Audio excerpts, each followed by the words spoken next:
गोटे प्रश्न देखा एक बरक्षेत्र परिसीमा 32 सेमी हेले यार क्षेत्रफल केते यार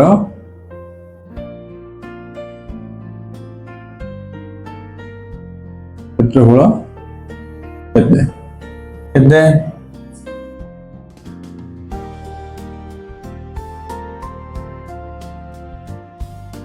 बरक्षेत्र परिसीमा होची केते 32 सेमी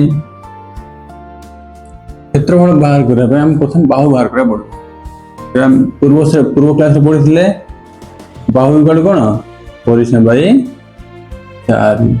परिसीमा बाई 4 तबे 32 सेमी बाई 4 परस्ता 32 सेमी 8 सेमी हेला बाहु तबे बाहु 8 सेमी हेले बाहु इक्वल टू 8 सेमी हाँ क्षेत्रफल कौन क्षेत्रफल सूत्र कौन बाहु गुणन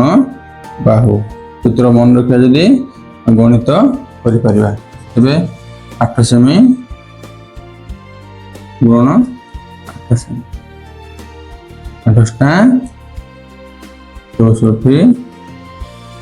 वर्ग बुझला गोटे प्रश्न तो उत्तर बुझला।